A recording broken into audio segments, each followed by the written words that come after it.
1 million en 8 minutes sur Shopify. C'est ce qui a été généré par Moon Cosmetics, donc c'est clairement ce qu'on va voir aujourd'hui. On va analyser le travail de Moon Cosmetics qui a généré 1 million de dollars en 8 minutes lors d'un lancement de gamme. Donc première chose, merci à la personne qui m'a comparé à Thierry Roland sur la dernière vidéo où j'analyse Tai Lopez. Je vais prendre ça comme un compliment, merci.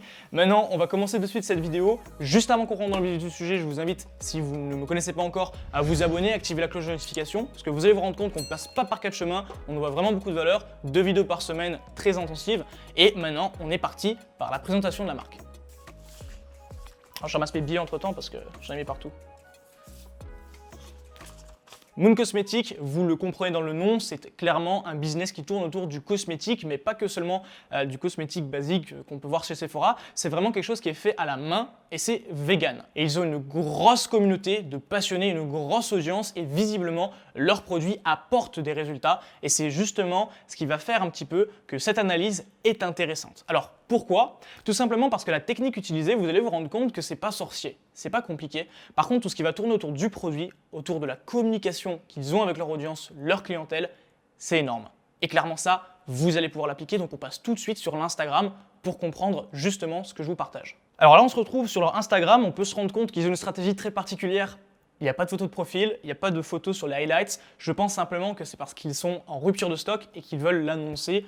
Après, je me trompe peut-être, mais je ne vois pas d'explication autre que celle-ci. L'idée, c'est que cette page, ils le disent et ils l'indiquent, elle est seulement là pour vendre les produits. Elle est là pour vendre les produits, ils ne veulent pas de communication en message privé par rapport au suivi de commandes, etc. Donc, premièrement, leur stratégie n'est pas d'utiliser leur réseau social Instagram comme support client, en fait. C'est vraiment comme une vitrine et comme des résultats avant-après qu'on va voir. Et surtout, ça va créer ce qu'on appelle la hype. En fait, ils vont hyper leurs clients, ils vont les monter en tension.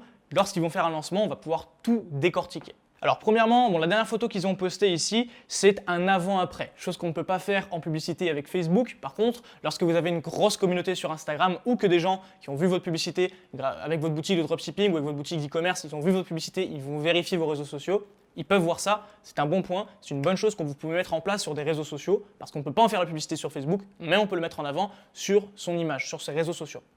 Donc il y a des résultats, ça marche, on voit vraiment qu'il y a des cicatrices qui disparaissent, etc. Pourtant ce sont des cicatrices qui sont marquées, c'est ça l'idée.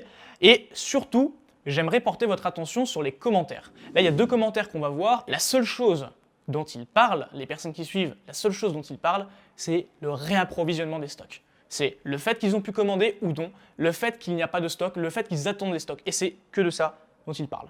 Donc ça en dit long en fait sur la stratégie qui est derrière. Ils vont créer une énorme tension, une énorme attente autour de leurs produits, sachant que c'est une audience de passionnés, une audience qui sont véganes, ou du moins qui sont intéressés par des produits véganes, une audience qui achète des produits faits à la main, c'est pas des produits achetés sur AliExpress, d'ailleurs on peut les retrouver ici. Ils montrent aussi leurs produits, la façon dont on les fabrique. Après ils montrent pas la recette bien sûr, parce que la recette c'est un petit peu leur formule miracle, mais lorsqu'on est sur leurs réseaux sociaux, on a comme l'impression qu'on interagit avec la création de ces flacons justement, avec la création de ces produits, et la communauté est là tout du long du processus. On voit différents produits, on voit également différentes textures, différents résultats attendus. Et encore une fois sur cette photo, on parle de restock, on parle de réapprovisionnement. Donc on a un petit peu cette sensation où l'audience, ou la clientèle, on peut appeler ça un petit peu, c'est la même chose, ils sont fanatiques de ces produits. On dirait presque que c'est une secte, c'est-à-dire qu'ils sont là et que ces produits sont au centre. Et c'est quelque chose de très intéressant lorsque l'on analyse ça d'un point de vue marketing, c'est-à-dire que le produit est au centre de l'échange entre la clientèle et la marque. Et alors attention, c'est très fort parce que vous allez vous rendre compte que même les créateurs du produit, donc les personnes sont des femmes qui créent ces produits, elles sont suivies par leur audience. Parce que ce produit permet de faire le lien entre la marque et entre surtout les personnes qui sont derrière cette marque. Et ça renforce encore une fois cette relation. Et je le rappelle, quasiment toute la communication est basée sur cette relation et sur le fait que les stocks sont faits à la main, donc très limités. Donc vraiment, on a une culture, et ça c'est important, j'aimerais le noter, on a une culture autour de ces produits, autour de cette marque, et une culture dans une entreprise, c'est très important, parce que la culture va définir comment est-ce que les équipes, comment est-ce que l'équipe en interne fonctionne, et quelles sont les valeurs de cette équipe, et surtout cette culture va influencer le client. parce que du coup, on a une culture d'attendre les produits, on a une culture d'encenser le produit, et justement, ça va comme mystifier le fait de passer commande, la chance d'avoir les produits, parce que vraiment, en 8 minutes, ils ont fait sold out 1 million de dollars. Et pour finir sur l'Instagram, parce qu'on va pas épiloguer, ça sert à rien, il n'y a pas plus à dire, c'est que clairement, ils ont encore annoncé le restock, donc cette fois, ils avaient fait comme un décompte des jours sur les posts précédents, et là, ils ont mis encore une fois un GIF. Et on se rend compte que les GIFs, c'est quelque chose de très important, surtout en 2020, je vous invite à travailler avec des GIFs. Attention à ce qu'ils ne soient pas trop lourds, pour ça il y a des logiciels pour les compresser, c'est pas le sujet de cette vidéo, je vous invite à faire vos recherches, mais les GIFs c'est quelque chose de très puissant en e-commerce parce que ça nous montre le produit ou ça nous capte plus l'attention et vraiment ça nous différencie de la concurrence. Maintenant qu'on en a fini avec leur Instagram, j'aimerais juste avant qu'on passe à leur site, qu'on regarde un petit élément qui fait je pense toute sa différence, c'est les reviews, donc les avis en direct vidéo de nos clients. Donc là, j'ai tapé juste le nom de leur marque sur Google, je vais dans la section vidéo et on a beaucoup de vidéos qui parlent d'opinion, des avis, des tests et encore une fois, sachant que c'est sans doute précisé dans les vidéos qu'ils ont pu avoir la chance d'avoir ces produits, d'avoir ce restock, etc. Ça va créer une tension parce que ces personnes-là ont de l'audience ou non, peu importe. Au bout d'un moment, même si la personne a 1000 abonnés et que ces 1000 abonnés découvrent la marque, et ça fait un poids en plus pour la marque. Et n'en parlons pas si la personne a plus de 100 000, 500 000, 1 million, etc. Donc ils vont jouer sur la tension, sur l'attente avant chaque réapprovisionnement pour créer un gros pic de commande, pour que les gens soient comme tendus, passent commande le plus vite, soient excités, attendent de recevoir le produit, essayent le produit apporte des résultats parce que c'est un bon produit, et ça c'est vraiment une des clés de leur réussite, je pense, en plus qu'il soit vegan, donc dans une niche de passionnés, etc. Et une fois que ce produit apporte des résultats, il y a des retours positifs. Maintenant, nous voilà sur le site de Moon X Cosmetics. Je pense que vous l'attendiez un petit peu et j'espère que vous ne serez pas déçus parce qu'il est très simple. La première chose qu'on voit lorsqu'on arrive sur leur site, c'est encore une fois une pop-up pour justement être notifié des réapprovisionnements. Et ça, c'est encore une fois très fort. Pourquoi? Parce que toute leur communication gravite autour du réapprovisionnement, du fait que les stocks sont rares, du fait que les produits sont rares et qui ont une grosse valeur perçue. Et c'est comme ça qu'ils vont faire la différence entre une boutique comme, je dis n'importe quoi, grand marché comme Sephora, qui fait du cosmétique, une boutique voisine où ils font de la concurrence, ils ont des produits véganes disponibles toute l'année, et eux, où ils ont du coup des produits véganes, des produits faits à la main, des produits qui marchent, et qui ne sont pas disponibles tout le temps. Ça, c'est très fort. Et je pense sincèrement qu'ils pourraient, ils ont les moyens de le faire, avoir des produits toute l'année. Mais c'est un choix.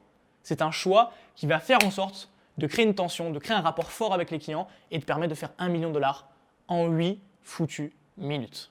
On arrive sur leur site, donc là je suis arrivé sur un produit, je pense que c'est une erreur peut-être de redirection, peu importe, ça nous fait gagner du temps et on se rend compte que voilà, l'utilisation des GIFs est encore au centre. Il y a différentes tailles de produits, non pas différentes couleurs ou différentes variantes. Pour chaque produit, en fait, il y a certaines, je pense, spécificités.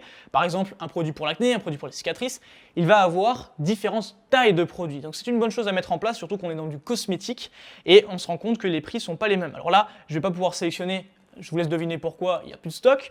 Donc l'idée, c'est qu'on ne verra pas les prix, mais je sais que les prix peuvent monter très très cher à plus de 100 €, 100 dollars pour simplement un flacon. Donc c'est quand même assez cher pour du cosmétique. Après, c'est fait à la main, c'est vegan. Et surtout, les stocks ne sont jamais présents. Donc, encore une fois, c'est de la valeur perçue et c'est des choses qui vont pousser les gens qui suivent, donc les potentiels acheteurs, à acheter malgré le prix fort. Une chose qui était intéressante sur Instagram, c'est que vraiment ils tiennent le vegan jusqu'au bout. Là, ils montraient des copeaux de bois au lieu de mettre du plastique pour protéger les flacons, des boîtes qui sont en carton sans doute recyclées. Et ça, c'est très important aussi. Vous devez tenir votre discours. C'est-à-dire que si vous adressez une audience de vegan, eh bien votre culture d'entreprise, votre culture et votre relation avec le client doit également partager ces principes-là. Alors, petite parenthèse avant qu'on continue l'analyse du site, une chose que je vous recommande d'éviter de faire, c'est la niche de l'écologie, sachant que vous faites du dropshipping ou alors que vous n'avez pas les moyens de proposer tout un service qui est écologique. Pourquoi? Parce que les personnes qui achètent chez vous pour l'écologie, eh bien, ils veulent un service qui est écologique. Et c'est normal. C'est-à-dire que ces gens-là sont passionnés, ils croient fermement en l'écologie, ils soutiennent fermement également les mouvements écologiques, donc je parle pour les personnes les plus engagées. Et s'ils commandent chez vous parce que vous proposez des produits écologiques, votre moyen de livraison doit être écologique, votre emballage doit être écologique, etc., etc., etc. Et c'est cohérent. Donc voilà pourquoi est-ce que je vous recommande, si vous débutez, d'éviter les niches et surtout le rapport avec les personnes qui sont dans l'écologie, parce que généralement on n'a pas les moyens de satisfaire ces personnes et même si le produit est bon, eh bien, ce serait dommage de froisser justement des personnes qui vous ont fait confiance et qui se rendent compte que la livraison, etc., eh bien, ça colle pas du tout avec vos valeurs et avec leurs valeurs. Alors revenons au site par rapport à ce qui a été fait vraiment sur Shopify. J'ai envie de vous dire, vous vous connectez en 15 minutes, vous découvrez Shopify, vous pouvez faire la même chose. Là, à part un GIF, il n'y a vraiment rien de compliqué. Sur le site est très simple. Et ça, c'est un très bon point. La simplicité, c'est la meilleure des choses que vous pouvez mettre en place dans un business. Un business doit être simple. Et clairement, ce qu'ils veulent, c'est vous concentrer sur les produits, pas vous orienter vers d'autres choses, d'autres pop-up, etc. La seule chose qu'ils disent, c'est réapprovisionnement et leurs produits qui sont au centre. Et c'est ça qui marche. Donc voilà, par rapport à leur description, ils ont des noms de produits qui ne sont pas compliqués. Ils ont différentes tailles, comme on l'a vu, avec différents prix forcément. La wishlist, ça c'est malin. Alors la wishlist, c'est quoi? C'est la liste de souhaits, parce qu'encore une fois, eh bien, ça vous fait comme sauvegarder certains produits que vous aimez, et puis certainement que vous recevrez une notification si eh bien, les stocks sont réapprovisionnés. Donc vous pourrez commander votre liste de souhaits en temps et en heure lorsque ce sera possible. Mais surtout, ce qui est intéressant, c'est que la description est très simple. Qu'est-ce que le produit apporte? Qu'est-ce qu'il traite? Qu'est-ce qu'il soulage? Puis, comment l'utiliser et à quelle heure? Et c'est tout. Et je vous recommande de faire la même chose par rapport à vos produits, c'est-à-dire de vous concentrer sur ce que le produit apporte, sur ce que le produit résout comme problème et sur comment est-ce qu'il fonctionne. Parce qu'en réalité, ce sont les questions qu'on va se poser lorsqu'on achète en ligne. On ne peut pas toucher le produit et si les personnes ne comprennent pas comment est-ce qu'elles doivent utiliser votre produit, pourquoi est-ce que ça va vraiment avoir un impact pour elles ou pour eux, eh bien ils n'achèteront pas. Donc voilà, là on a analysé une des pages produits. Ce qu'on va faire, c'est juste regarder le kit parce que je pense que c'est un des best-sellers, sachant que les petits flacons, donc un demi-ose, c'est vraiment petit, c'est des onces. Vraiment, c'est 83$ pour les 4. 83$, 84$. Je n'ose pas imaginer le prix des 4 onces. Donc là, du coup, on était juste sur une demi-once par flacon, égale 83$. Si on a 4 onces par flacon, ça doit faire vraiment mal. On devrait être sur plusieurs centaines d'euros, ça c'est sûr. Et ça fait vraiment un gros panier moyen. Encore une fois, quand les personnes sont passionnées, il n'y a pas de problème à mettre un prix qui est important, qui a la valeur du produit et surtout des résultats qu'il apporte. C'est ça le plus important. Donc si je devais vous donner un conseil pour finir cette vidéo, ce sera vraiment de travailler le rapport avec la communauté que vous avez, de créer des liens forts, d'être également présent sur les réseaux sociaux et de communiquer d'une façon à créer une tension vers vos produits, pour vos produits, dans l'attente peut-être d'un nouveau produit qui va sortir, etc. C'est ce qu'on appelle des stratégies de lancement. Vous pouvez les copier, les appliquer et les coller à votre business. C'est pas vraiment compliqué et vous avez compris, si vous avez bien pris des notes sur toutes ces vidéos, comment est-ce que ça marche, comment le reproduire à votre échelle. Donc on a fait le tour pour cette analyse, j'espère qu'elle vous a plu. Dites-moi en commentaire ce que vous en avez pensé, est-ce que vous validez également la comparaison avec Thierry Roland, on ne sait pas. Et puis si vous voulez d'autres vidéos de ce style, dites-le moi également, parce qu'on prépare ça bien et c'est vrai que c'est très intéressant d'analyser des gros résultats réalisés avec Shopify. Si vous voulez également vous lancer, soit dans la création de votre marque ou alors scaler votre marque, vous avez le lien en description pour ça, avec les publicités dynamiques, exactement ce qu'on fait. Et si vous débutez, que vous souhaitez passer la barre des 1000 € par jour, soit 30 000 € de chiffre d'affaires par mois, sans baguette magique, mais vraiment en apprenant des compétences et en appliquant ça sur vos propres boutiques, vous avez également le lien vers Zero to One. C'est la meilleure solution pour vous aujourd'hui. Donc sur ce, je vous remercie pour votre visionnage. On se retrouve la semaine prochaine pour une nouvelle vidéo. Et d'ici là, pensez à cette stratégie de lancement, essayez de l'appliquer dans votre business et j'attends de voir vos résultats. C'était Axel, on se dit à très vite.